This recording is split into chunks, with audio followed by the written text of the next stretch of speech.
development for Malaysia, for you to have a forum which is represented by politicians not just from one party, but from two opposing parties and an independent person, so that you are able to gauge and appreciate the different views. And I strongly believe that this is what university is about, where you have to expand your horizons and try to understand the various different views before you make up your own minds and make up your own decisions. So, this global economic crisis was not a normal economic crisis per se. It was not a case of a country going bankrupt, for example, Argentina going bankrupt because they couldn't meet IMF debt payments. It wasn't a case of a country going bankrupt. It was a case of a system that crumbled upon itself. A system which was built on the notion that you can sell anything, you can rate anything, and you can get away with it. Is Malaysia better prepared for this crisis? And my answer in a word is yes. Yes, simply because we never subscribed fully to that no-holds-barred capitalist system that got the United States, the United Kingdom, and many other countries in trouble today in the first place. And I believe that Malaysia is better placed to withstand the crisis because of what we did after 1997, 1999. So my point is, it's because we dared to think different, and we were prudent over the last 3 to 4 years, that I believe that we are better equipped to handle the financial crisis or the economic crisis today. I think what is going to be very interesting is how the different medication that was taken in 97, 98, how it has made the patient. Are we stronger? Are we able to have has our immune system enabled us to be stronger than our competitors? We need to look at this issue today from two perspectives. One is obviously the economic crisis, but secondly is how do we move forward to face the challenges ahead, as the topic suggests. And I think that it's also important to note that we have to measure ourselves, as Dr. Aslam mentioned, it's not in terms of competitiveness. And while we may be, in terms of facing the immediate economic crisis, we are better equipped. But I think the long-term trend that we have been seeing for the past, not just the past few years, but perhaps the past decade or so, and certainly nothing seems to change going on forward, is our competitiveness, global competitiveness. Our economy is now becoming more and more reliant on oil revenues. Oil revenues now make up to 40% of the government revenue.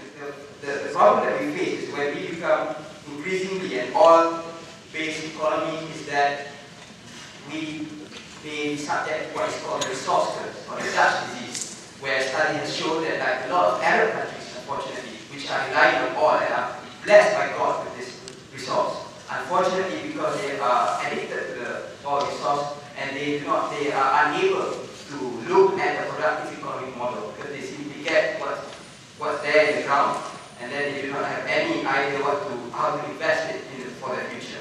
And that is the thing. What we need to really think about is how to build our competitiveness over the long run.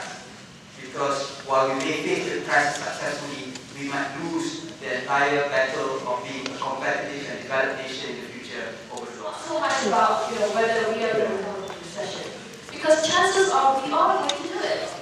And the reasons are largely exogenous, because the economy in Singapore, or trading nations, right, trading partners, the US are going to pick up. We expect commodity prices to go up, to stabilize, and therefore, yes, I'm going to be saying that yes, we will come out with recovery. But the question that we have here is that once we recover from this recession, where are we going to be?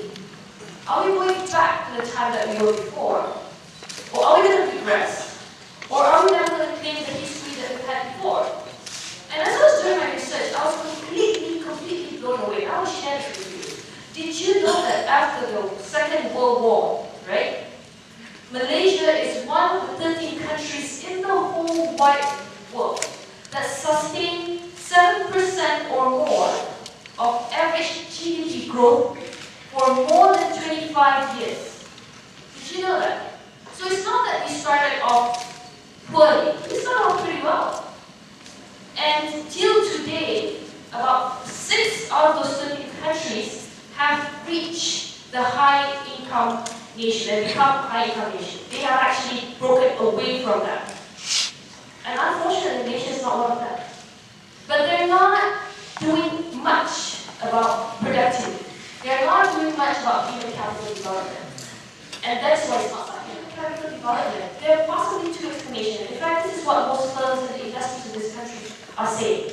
2 reasons. A, deficiency in skills. We don't have sufficient, and we don't have the basic skills that's needed to enable us to move from one industry to another, or to take ourselves out of the value chain. Okay, that's one explanation. The other explanation is, there is a mismatch. The skills that you acquire in schools and universities are not what the market requires. And therefore, and you haven't made a decision. But what is common to these 2 factors is your cognitive skills, your cognitive faculty. Because if you don't have the inquisitive construct, if you don't have the ability to exercise reason, judgment, question, analyze, challenge conventional thoughts, right? Chances are you won't be able to move up the value chain. You won't be able, and it will be very difficult for you to acquire new skills. It's going to be very difficult for you to even move to a different industry, right? So the question is, does it not strike you? We have pumped in a lot of money in the infrastructure, in training and stuff like that, and yet we're not really getting the results that we want. What could have gone wrong, right? And this is where I think we really have to have a very honest conversation here. Do you think that our cognitive skills, our analytical skills, are fully developed by the system that we're in at the moment? Because cognitive skills would influence how you reason, would influence how you exercise your judgment, and would eventually have a high correlation with growth, the economic growth of the country. There is a pressing need to look and to read. You cannot be pumping in money, billions of ringgit in Malaysia, and at the same time you use machineries like this, you use media like this to instill a different value that would negate your inquisitive nature. It doesn't work that way. You cannot have it. You cannot pump in money and expect your kids to learn, your children to learn smart, when in every other media you try to distort that. Because values are susceptible to distortion, depending on the incentives and infrastructure that surround it. Take the example of Japan.